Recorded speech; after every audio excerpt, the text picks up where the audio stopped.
Iran और Israel के बीच तनाव 7वें आसमान पर है। हमास चीफ इस्माइल हानिया की हत्या के बाद से ईरान इंतकाम की आग में धधक रहा है। वो इजरायल को मुंहतोड़ जवाब देने को बेताब है। वो बहुत फूंक फूंक कर कदम रख रहा है, लेकिन अब इजरायल ने बदला लेने में ईरान की मदद करने के लिए उसका जानी दुश्मन आगे आ गया है। जी हां, अमेरिका अब अपने दोस्त इजरायल को दगा देकर दुश्मन ईरान से दोस्ती निभाने वाला है। ऐसी खबर है कि अमेरिका और ईरान के बीच एक सीक्रेट मीटिंग हुई है। इसी मीटिंग में अमेरिका ने ईरान को मोसाद के उन एजेंटों की लिस्ट सौंपी है जो इस्माइल हानिया की हत्या में शामिल थे। जेरूसलम पोस्ट ने कुवैती अखबार अल जरीदा के हवाले से ये दावा किया है। ईरान की सर्वोच्च राष्ट्रीय सुरक्षा परिषद के एक सूत्र ने बताया कि ओमान की मध्यस्थता से एक उच्च स्तरीय अमेरिकी सुरक्षा प्रतिनिधिमंडल ने सीक्रेट तरीके से तेहरान की यात्रा की। ईरान और अमेरिका के बीच एक सीक्रेट बैठक हुई है।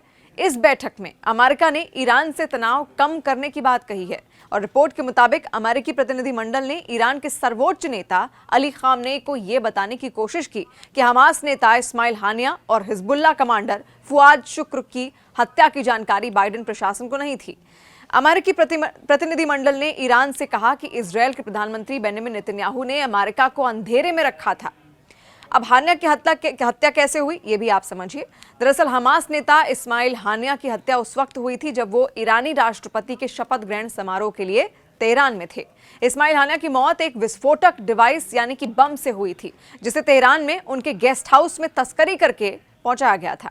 कई रिपोर्ट में दावा किया गया है कि बम जून में ही छिपा दिया गया था और इस रिमोट टेक्नोलॉजी से उसे अंजाम दिया गया। आपको बता दें कि इजरायल ने फुआद शुक्र की हत्या की जिम्मेदारी ली थी, मगर इस्माइल हानिया की हत्या पर अब तक चुप्पी साधे हुए है। अब ईरान और अमेरिका की सीक्रेट मीटिंग कैसे हुई, ये भी आप समझिए। द टेलीग्राफ की रिपोर्ट के मुताबिक इजरायली खुफिया एजेंसी मोसाद ने इस्माइल हानिया के कमरे में विस्फोटक रखने के लिए ईरानी सुरक्षा एजेंटों को काम पर रखा हुआ था। हानिया की हत्या में शामिल वो सभी एजेंट देश छोड़कर चले गए हैं, मगर ईरान में उनका एक खास सूत्र अब भी बना हुआ है। वहीं फॉक्स न्यूज के मुताबिक अमेरिकी प्रतिनिधिमंडल से तुर्की से होते हुए ईरान पहुंचने की अटकलें थी। बताया ये जा रहा है कि पिछले गुरुवार को वो करज के पयम ए खोराम एयरपोर्ट पर उतरे थे और तुर्की लौटने से पहले ईरानी अधिकारियों के साथ 2 घंटे की सीक्रेट बैठक की। मोसाद एजेंट्स की लिस्ट अब ईरान के पास मौजूद है और रिपोर्ट के मुताबिक इस सीक्रेट मीटिंग के दौरान ही अमेरिकी प्रतिनिधिमंडल ने ईरान के 10 मोसाद एजेंटों के नामों की एक सूची तेहरान को सौंपी। इन एजेंटों के बारे में अमेरिकी एजेंसियों का ये मानना है कि वो प्रत्यक्ष या अप्रत्यक्ष रूप से हानिया की हत्या में शामिल हैं। अब सवाल ये उठता है कि आखिर अमेरिका ऐसा क्यों कर रहा है? वो अपने सदाबहार दोस्त इजरायल को धोखा आखिर क्यों दे रहा है? इसे लेकर दावा यह किया जा रहा है कि अमेरिका सद्भावना पहल के रूप में ये सब कुछ कर रहा है। अमेरिका का ये मानना है कि इजरायल ने अमेरिका को बिना बताए इस घटना को अंजाम दिया।